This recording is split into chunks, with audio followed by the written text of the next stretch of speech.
Chicos, la clase anterior o el video anterior, nosotros estuvimos hablando sobre las biomoléculas, ¿cierto? Que componían nuestro organismo y los bioelementos también que eran fundamentales para el funcionamiento. Y hoy día vamos a ver cómo algunas de estas biomoléculas son utilizadas para producir las funciones necesarias para nuestro cuerpo, ¿ya? Por lo tanto, vamos a hablar sobre la bioenergía, obviamente, y sobre el metabolismo que ocurre en nuestros cuerpos.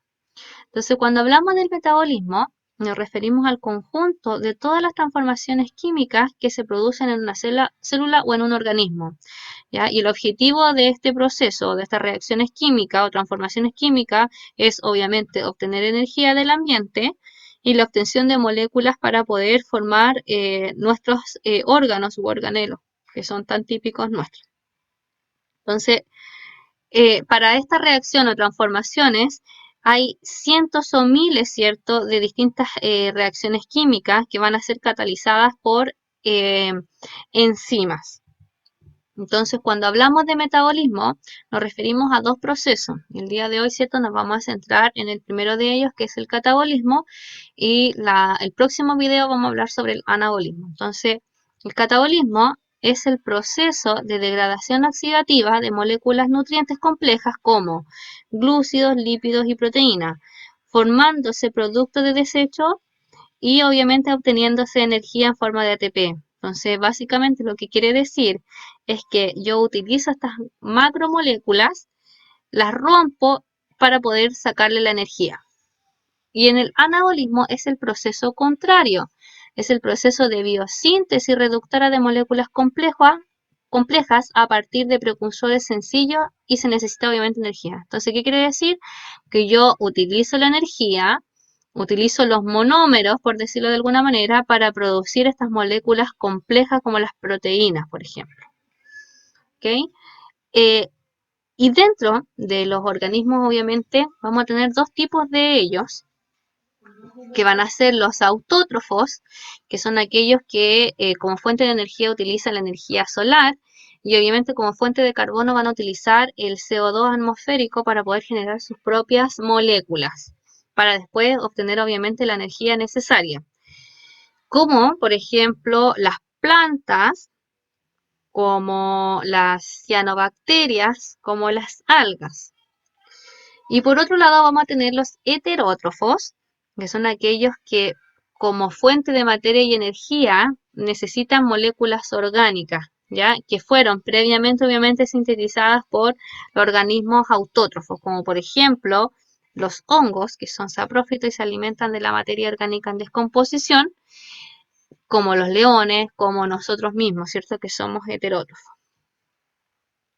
La bioenergía nos referimos, ¿cierto?, a los intercambios de energía que se desarrollan en el metabolismo, los cuales, ¿cierto?, obedecen a las mismas leyes físicas que cualquier otro proceso natural. Y vamos a hacer un pequeño recordatorio de estas leyes de la termodinámica. La primera, ¿cierto?, dice que en cualquier cambio físico-químico, la cantidad total de energía en el universo permanece constante. ¿Qué quiere decir esto? Que obviamente la energía no se crea ni se destruye, sino que se transforma, al igual que la materia.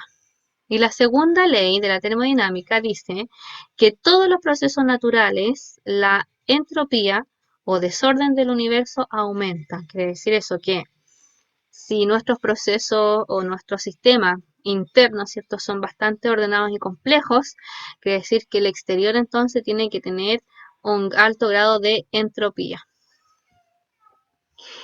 Existen distintos tipos de energía que vamos a tener nosotros en nuestro organismo, ¿cierto? La energía térmica o calor, que tiene que ver, ¿cierto?, con la vibración de las moléculas, ¿ya? Entonces, entre más vibren, mayor cantidad de calor van a producir.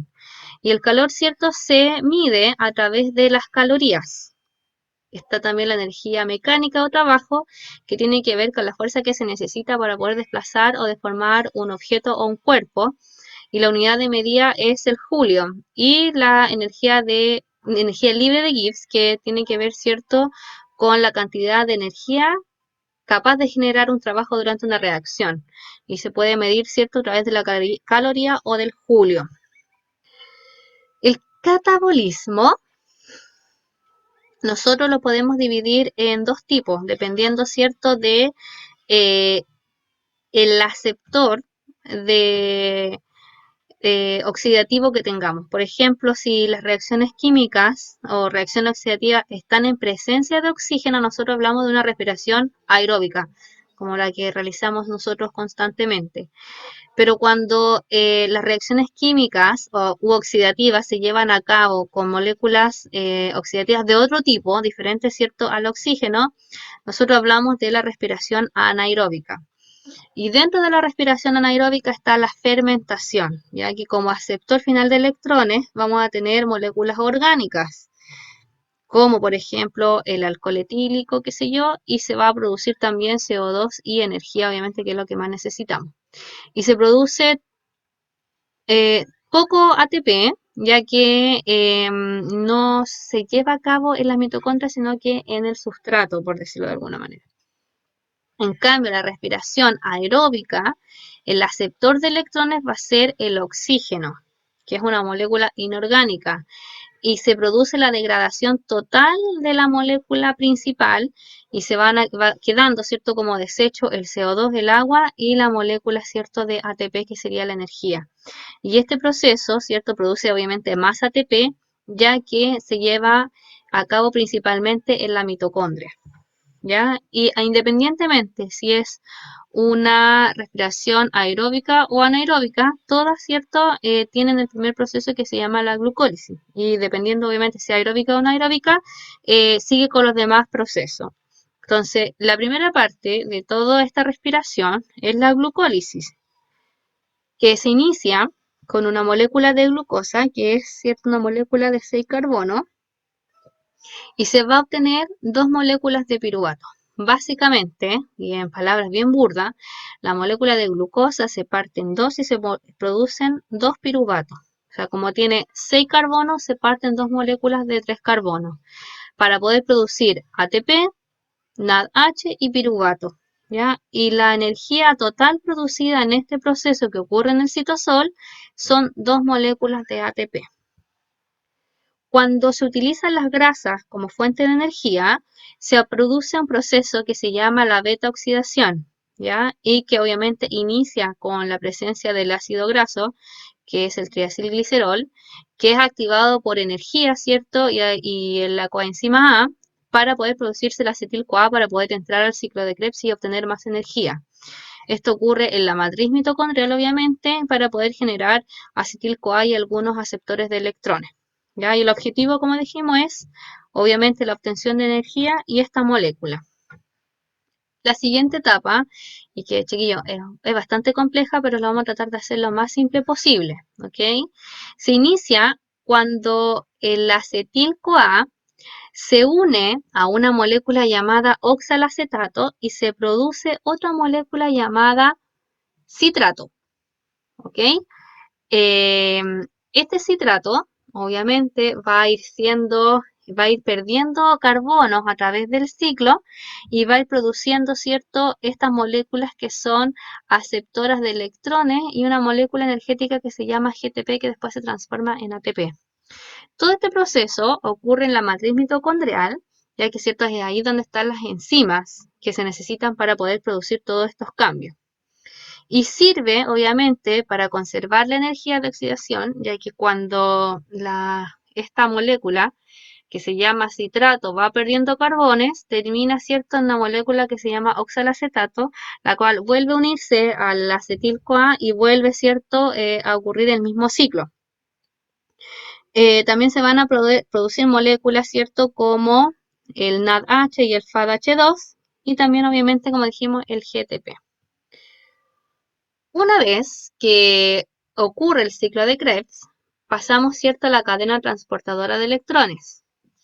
Y esta etapa, ¿cierto?, se inicia con la oxidación de los transportadores de electrones, que es el NADH y el FADH2, para poder producir, ¿cierto?, y finaliza, más bien dicho, cuando el oxígeno se reduce a agua. Entonces se produce el bombeo de protones hacia la matriz intermembranosa, ¿cierto? Entre la matriz interna y externa de la mitocondria, donde se va a producir una gradiente de concentración. Por lo tanto, va a haber un alto gradiente de concentración de protones entre la membrana y va a haber bajo, ¿cierto?, en la matriz mitocondrial. Por lo tanto, ¿cierto?, eso también ayuda a la cadena o al proceso que viene después. Entonces, sirve para aportar electrones mediante el proceso de óxido de reducción y conservar eficazmente parte de la energía de la oxidación. ¿Ok? Entonces, luego de que ocurre esto, vamos a tratar de explicarlo un poquito. Esta molécula, ¿cierto?, cede su electrón a esta molécula, esta proteína, ¿cierto?, que está acá, que sirve como una bomba de protones, y se, ¿cierto?, transforma en esta molécula. Lo mismo pasa con el FADH, que cede sus electrones, ¿cierto? Y estos electrones van a ir siendo recolectados a través de todo el complejo y luego, ¿cierto? El oxígeno que queda se va a ir uniendo a estos protones para poder producir agua, ¿ok? Básicamente eso. Luego de eso viene la fosforilación oxidativa, donde el NAD, el ADP, se junta con un fósforo para poder obtener ATP.